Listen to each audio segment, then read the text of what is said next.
Investiture of the Gods, Chapter 70. Okay, so let's set the scene. Before Xuan even really gets involved directly, there's this initial fight, kind of a warm-up act, but it shows the kind of magical chaos that's already happening. Right, this involves Gao Jineng, the Black Killer. That's him. He's up against Ziya's 5 generals. Huang Feihu is in there, Wen Pin, Chan Heihu. A tough group. And Gao Jineng knows he's probably outmatched in straight combat, so he pulls out a special trick. He does. The centipede bag. And the description is wild. It says the centipedes just pour out, covering the sky and reflecting the sun like heavy rain or flying locusts. It's biological warfare, but, magical. An overwhelming swarm. Sounds utterly nightmarish. How do they even deal with that? Well, luckily, one of the generals, Chan Heihu, has the perfect counter. It shows you the depth of the magic here. You need specific answers for specific threats. He pulls out a red gourd. A gourd. It opens it up. There. Black smoke billows out. And inside that smoke, 1,000 iron-mouthed divine eagles. Wow, okay. Eagles versus centipedes? And the eagles just shred them. The text says they turn the centipedes into powder or crystal, total neutralization, like instantly. So specialized magic versus specialized magic. Exactly. That's takeaway 1. But takeaway 2 is also important. Even though Gao Jineng's magic failed, he still had to be dealt with physically. Huang Feihu takes him down with a spear. So magic opens the door, but martial skill still finishes the job sometimes. Right, the dual battlefield. But all this whole spectacular eagle versus centipede fight, it's just noise to Kung Quan. He's been watching this whole time. Apparently. Sees Gao Jineng fall and just decides, okay, enough of this. He steps out, confronts the 5 generals who just won. And he's not impressed. Not even slightly. Calls them grass and wood. Just dismisses their victory, their skill, everything. Pure arrogance. Because he plays a different game entirely. This is where the famous 5-colored divine light comes in, isn't it? This is it. The moment everyone talks about, the generals naturally try to fight him. Big mistake. What happens? Kung Xuan barely seems to exert himself. He just shakes the 5 streams of light from behind him. And the 5 generals, gone. Gone, like dead. Nope, not dead. That's the chilling part. They just vanish. Total disappearance from the battlefield. Later, we find out they're unconscious back in his camp. Captured instantly. No fight, no struggle. Exactly. It's effortless, non-violent capture. The light isn't something you dodge. It just takes you. Imagine being Ziya, the commander. You just lost 5 key leaders in, what, a second? Yeah, devastating. You can see why they're stalled. It feels completely unbeatable. So who do they send next? Surely someone has an answer. Well, they send in the big guns. Yang Jin arrives. He's the strategist, the shapeshifter, the guy with all the clever tools. Okay, if anyone can figure this out, it's Yang Jin. What's his first move? Reconnaissance. He needs to understand what Kung Xuan is, so he uses the monster reflecting mirror. Ah, the classic tool for revealing true forms. This should work, right? You'd think so, but it doesn't. The mirror just shows Kung Xuan as, get this, a piece of 5-colored agate rolling back and forth. Hey, like a gemstone. What does that even mean? That's the thing. Yang Jin is baffled. The mirror, which should reveal demons or spirits, shows an object, or maybe pure elemental energy. It can't categorize him. And Kung Xuan knows he's being watched. Oh, yeah. He sees Yang Jin trying to figure him out from a distance and actually taunts him, tells him to come closer, says that distant light may not be clear. Unbelievable confidence. Or arrogance. Well, it turns out it's earned arrogance, because what follows is just a systematic failure of everything they throw at him. Every powerful artifact. Okay, let's break this down because this is crucial. Yang Jin is forced to fight. He starts with his ace, the howling celestial dog. Yep, his loyal, powerful, divine companion. Focus. Sends the dog, and poof, the light flashes, the dog disappears. Instantly captured, just like the general. Okay, wow. So the creature approach fails. What about artifacts, named relics? They try them all. Wei Hu throws the demon-subduing staff, a weapon literally designed to capture and control powerful entities. Yeah. Swallowed by the red light, no effect. Next. Li Jing steps up. He's a major figure. He throws the exquisite pagoda. This isn't just a weapon. It's a legendary treasure, meant for powerful defense and suppression. The pagoda, that's supposed to be almost unbreakable, isn't it? Exactly. It's like a symbol of ultimate divine stability. Kung Xuan hits it with the yellow light, and the source says it falls without a trace. Vanishes completely. Okay, that's game-changing. If the pagoda can be neutralized that easily, what hope do they possibly have? It's a total strategic collapse playing out in real time. It shows that Kung Xuan's light operates on a fundamentally different, perhaps more primal level than even these high-tier sacred artifacts. And it keeps going, doesn't it? Li Jing's sons try. Yeah, Jinza and Muza, they lose the dragon hiding stake, another trapping weapon, and the Wu Hook sword. Same result. The red light just takes them. Everything they try is just absorbed. So Yang Jin, the master strategist, sees all this. His mirror failed. His dog is gone. The best artifacts are useless. He knows when to fold them. He realizes direct confrontation is suicide right now. He uses his own technique, the golden light escape, just to get away. It's a full retreat based on overwhelming, undeniable power difference. It's brutal. All the complexity, all the magic they've relied on, just nullified by raw elemental force. So if magic isn't the answer, what is? That's the million-dollar question, isn't it? And the beginning of an answer comes when Xia himself, the commander, has to step forward. He confronts Kong Xuan directly. He has to. Kong Xuan immediately goes for the kill shot, basically. Unleashes the green light straight at Xia. But Xia must have something, right? He's the leader. He has one last defense. The ultimate one, apparently. The apricot yellow banner. Okay, what's special about that? It's described as a treasure of Yuju that links it to the highest echelons of the divine, the primordial immortals. This is top-tier, grade-A defensive power. And does it work against the light? It does. The banner unfurls, and it manifests as 1,000 golden lotuses all around Xia. The green light hits this shield of lotuses and stops. It cannot penetrate. Finally. Something holds. Yes. It's a stalemate, though. Kong Xuan can't capture Xia, but Xia can't really hurt Kong Xuan either. But crucially, it keeps the war going, and it forces Kong Xuan to maneuver to try and get around this defense. And that maneuvering brings him closer to other soldiers. Exactly. He's focused on this ultimate divine defense, the banner, and maybe, just maybe, gets a little careless about the less cosmic threats around him. This is where the story takes that unexpected turn, right? The aha moment. This is it. After seeing god-tier artifacts fail miserably, Kong Xuan, this seemingly invincible force, gets hurt. And not by some superweapon. Okay, I'm ready. Who lands the first blow and how? It's Deng Chanyu. She's known for her accuracy, but she's not wielding some legendary artifact. She throws a 5-colored stone. A stone? Like a rock? Pretty much. A simple projectile, and she nails him right in the face, or the forehead area. You're kidding? After shrugging off the exquisite pagoda? I'm not kidding. He actually recoils in pain. He's forced to retreat because of a stone to the face. The entity that absorbed divine weapons is stopped cold by basic physics, perfectly applied. That's kind of incredible. And humiliating for him, surely. Absolutely. And it doesn't stop there. As he's reeling, Princess Longqi comes after him. Another warrior. Yes. And she strikes him in the left arm with her sword, the Phoenix Flying Sword. Again, it's a physical weapon, albeit a good one, not some light-devouring artifact, just a sword cut. And it wounds him. Wounds him enough that he nearly falls off his mount. He retreats immediately after that, uses some medicine to heal up instantly. He's still powerful and makes sure all his captives are locked down. But the point stands. He was wounded. He was defeated in that exchange. By a stone and a sword. By a stone and a sword. Yeah. After effortlessly defeating divine dogs, magic staffs, ultimate pagodas, and trapping stakes. Okay, let's process this. The most sophisticated magical and spiritual weapons were useless against his elemental light. But simple, well-aimed physical force actually hurt him. That's the core lesson here, isn't it? His power was absolute against one type of energy, the complex, spiritual, artifact-based kind. But it offered no special protection against direct, mundane physical impact. Precision and timing bypassed the overwhelming power. Yang Jin managed to escape Kong Xuan. Right, using that golden light transformation trick. Clever. But it didn't fix the moon problem, did it? The army was still stuck. Xia is worried about the prophecy, worried about his captured friends. Just total anxiety. And this deadlock, it forces this really amazing moment of, like, political and moral honesty from King Wu. Ah, the mortal leader. He steps up. He does. And he makes this incredibly compelling case for retreat, for banship. And it wasn't just, oh, we can't win tactically. It was deep. Oh, absolutely. He talks about the immense weight of responsibility for those 600,000 soldiers.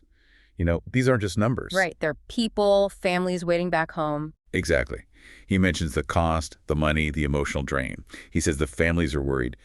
Two sides worry in their hearts, meaning the army and the folks back home. And the chaos this long war is causing for everyone. Plus, his own duty as a son, being away from his parents. It's the argument of a responsible human leader facing an impossible situation, logistically, financially. So what's his actual suggestion? It's super practical. Fortify the homeland and wait for the time of heaven.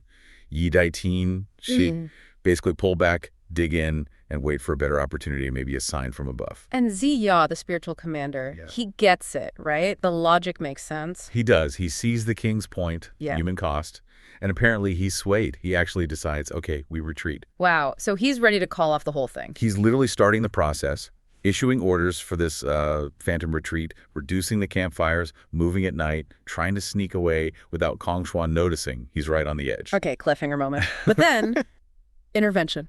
Dramatic timing. Just as Ziya's about to give the final command, Luya Daoist bursts in, busy and anxious, rushes right into the command tent. Knock about last minute. Totally providential. Yeah. And Luya just shuts down the retreat plan, tells Ziya, no, you have to stay. He says, heaven's number is already determined, there will be no mistake.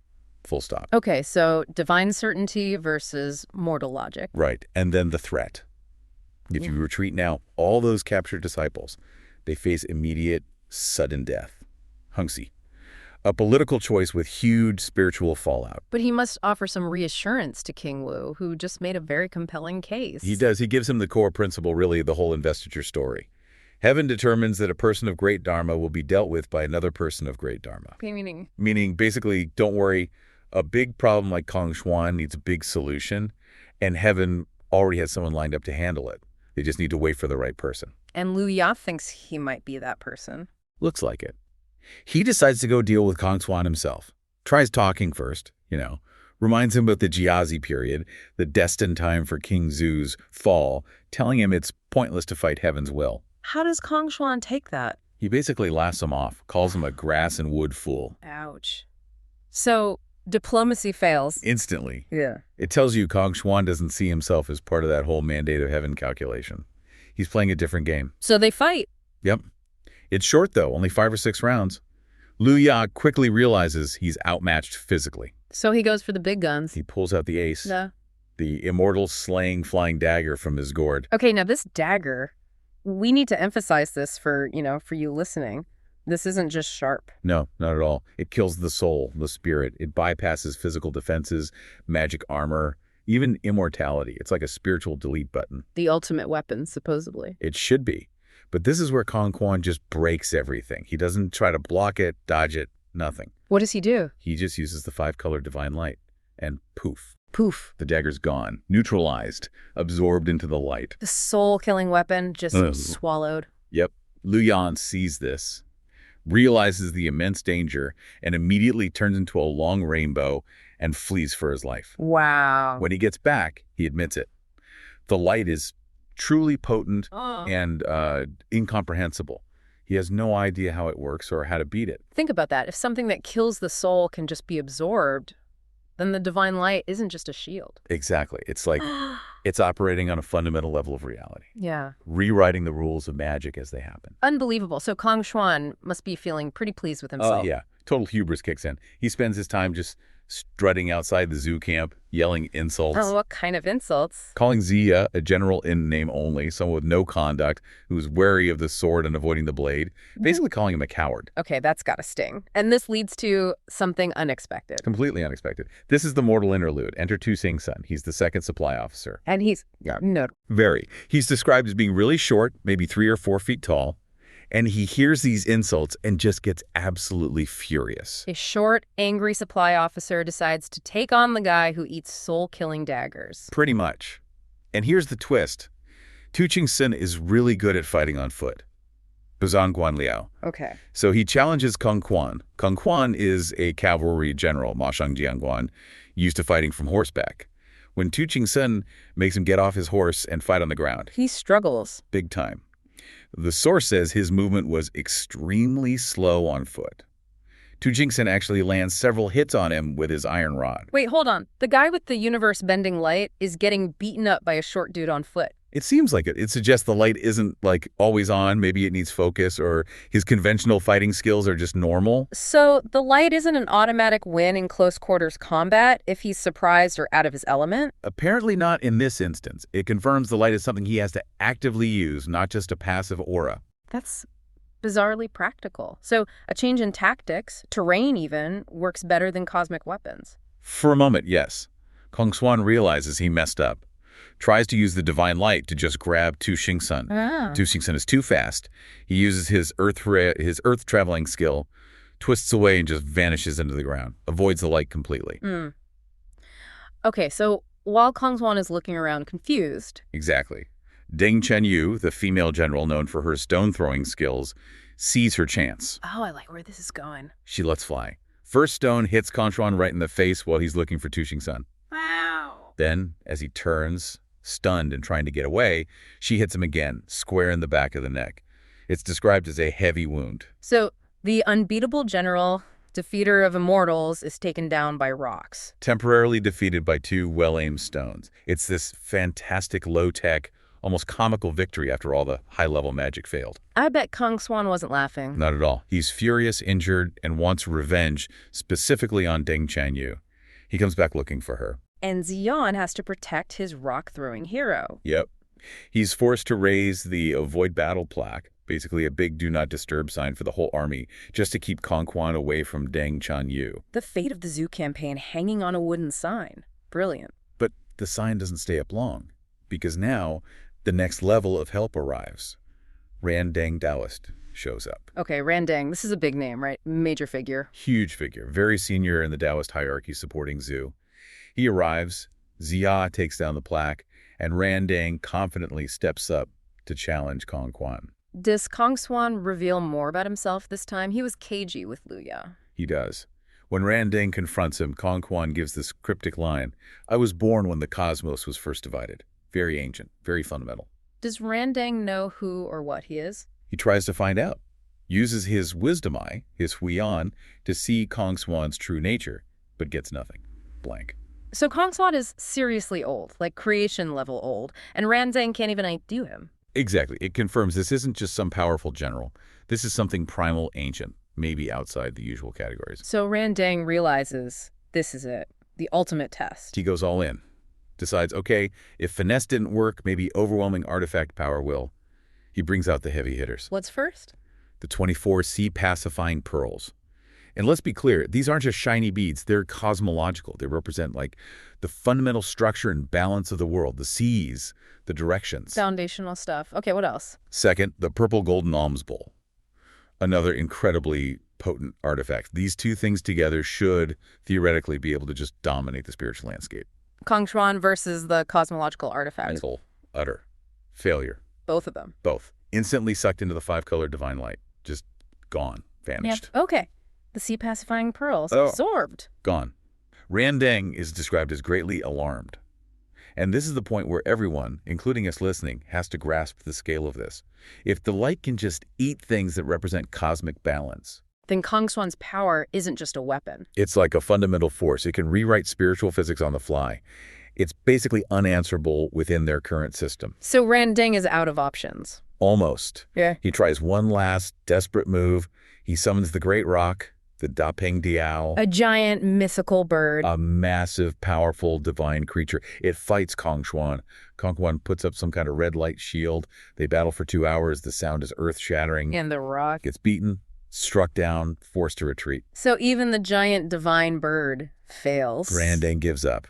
Retreats in his own auspicious light, admitting he still doesn't know what Xuan really is.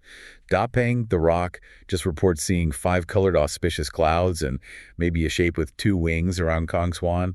No real answers. The conclusion seems pretty stark then. Nothing they have works. Nothing in the zoo camp's arsenal, spiritual or otherwise, can touch him. The problem is fundamental, and it needs a fundamental solution from outside their current theological toolbox, let's say. Which brings us to the final act. The ultimate solution. Exactly. It requires a complete shift. The answer has to come from somewhere else entirely. Enter Junti Taoist. Junti. Where's he from? He arrives from the West. Yeah. He represents the Western paradise, Shifang Jiaozhao. This is a huge narrative pivot. It's signaling a shift in the whole religious landscape of the story. What's he like? His appearance is very distinct. Yellow-skinned, thin, couple of flowers in his hair buns carrying a special tree branch.